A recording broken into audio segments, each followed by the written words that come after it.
Assalamualaikum warahmatullahi wabarakatuh. Berjumpa kembali pada mata pelajaran Seni Budaya kelas 8. Jangan lupa subscribe dan follow Instagram Ibu ya. Baik anak-anak, hari ini kita akan belajar bab 11 yaitu menyanyikan lagu tradisional. Nah, apa kabar kalian semua anak-anak? Semoga dalam keadaan sehat selalu ya. Ya, sebelum mulai pelajaran, marilah kita berdoa. Berdoa mulai. Berdoa selesai. Nah, untuk pembelajaran hari ini dilakukan selama 80 menit, terdiri dari materi pembelajaran dan tugas. Nah, silahkan kalian persiapkan buku catatan untuk menulis hal penting yang akan Ibu sampaikan. Nah, sebelum memulai materi pada hari ini, marilah kita menyanyikan lagu nasional yang berjudul Tanah Airku. Tanah airku tidak kulupakan, kan terkenal selama hidupku. Biarpun saya pergi jauh, tidak akan hilang dari kalbu. Tanahku yang ku cintai,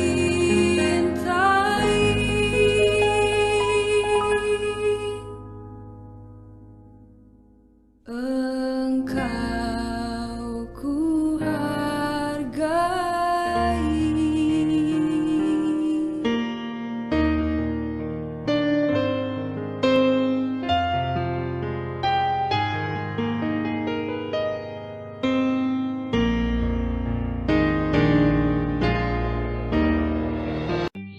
Tujuan pembelajaran yang pertama, mengidentifikasi teknik dan gaya bernyanyi lagu tradisional. Yang kedua, mengidentifikasi gaya bernyanyi lagu tradisional. Yang ketiga, membandingkan teknik dan gaya dalam bernyanyi lagu tradisional. Yang keempat, menunjukkan sikap bertanggung jawab dalam berlatih teknik dan gaya dalam bernyanyi lagu tradisional. Yang kelima, menunjukkan sikap disiplin dalam berlatih teknik dan gaya dalam bernyanyi lagu tradisional. Yang keenam, menyanyikan lagu tradisional. Dan yang terakhir, mengkomunikasikan keunikan dalam bernyanyi lagu tradisional. Teknik dan gaya menyanyi lagu daerah. Tahukah kamu bahwa setiap suku di Indonesia memiliki lagu-lagu daerah? Lagu-lagu ini menggunakan bahasa daerah setempat. Lagu-lagu daerah biasanya diiringi dengan seperangkat alat musik daerah yang sering disebut dengan karawitan. Istilah karawitan untuk menunjuk pada seperangkat alat musik tradisional secara lengkap. Nah, silakan kalian amati. Di sini saya beri contoh, ada dua jenis musik karawitan yang berasal dari Jakarta atau Betawi. Biasanya di sini ada gambang kromong, dan yang kedua dari Bali, yaitu gamelan Bali. Silakan kalian amati anak-anak.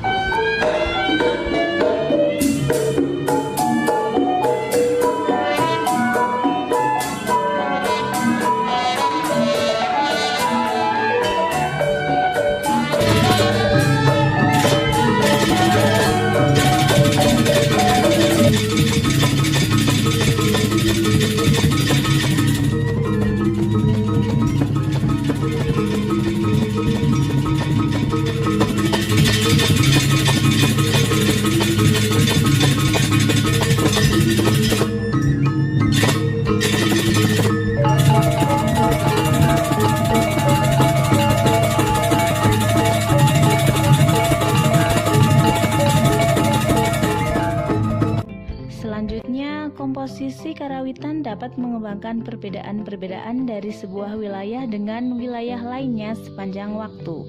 Inilah yang menyebabkan munculnya gaya yang berbeda-beda.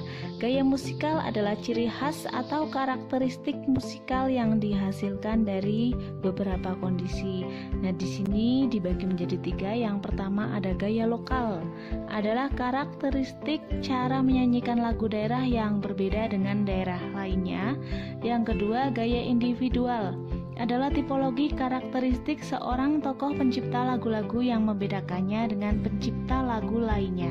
Yang ketiga, gaya periodikal adalah tipologi karakteristik zaman tertentu yang menghasilkan gaya musikal tertentu. Selanjutnya, pada pertunjukan lagu-lagu daerah sering dibawakan oleh seorang penyanyi. Penyanyi lagu daerah yang diiringi musik tradisional di Jawa disebut dengan sinden. Demikian juga di Sunda dan juga Bali. Di daerah Sumatera Utara sering disebut dengan perkolok-kolong. Dan di Kalimantan biasa disebut dengan madihin, yaitu menyanyikan pantun-pantun dengan diiringi tabuhan gendang. Nah, setiap daerah memiliki nama tersendiri bagi seorang penyanyi yang diiringi dengan orkestrasi musik tradisional. Nah, silakan kalian amati, ada 3 video penyanyi daerah masing-masing. Silakan diamati ya anak-anak.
Malam ini sudah puncaknya, sudah maksimal tadi penampilan peserta. Liwar merdu-merdu ini suara vokalnya, aransemen sementar bang semakin hidup ini pang suasana. Juga koreografi ada nang bapayung tadi kayak hero Kakura.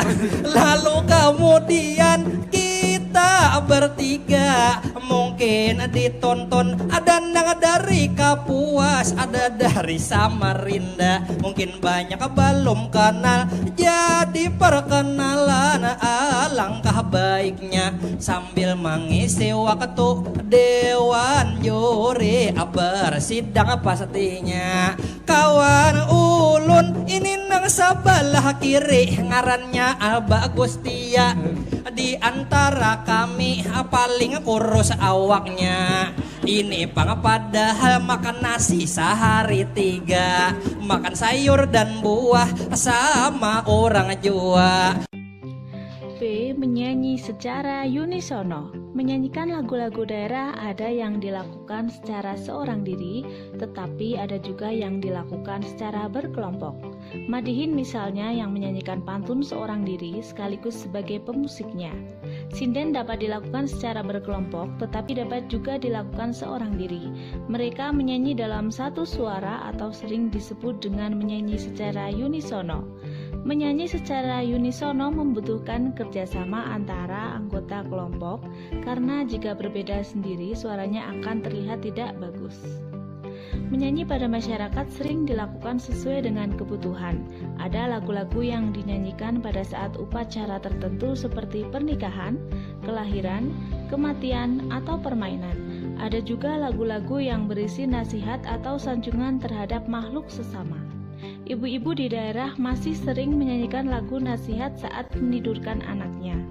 Demikian juga anak-anak dan remaja masih sering menyanyi sambil melakukan permainan. Hal ini membuktikan bahwa menyanyi secara unisono maupun perseorangan sering dilakukan oleh masyarakat. Setiap daerah tertentu memiliki lagu-lagu yang dinyanyikan pada saat tertentu dengan bahasa daerah. Lagu-lagu ini merupakan kekayaan yang dapat dijadikan sebagai salah satu sarana membentuk karakter dan pendidikan sikap pada anak dan remaja.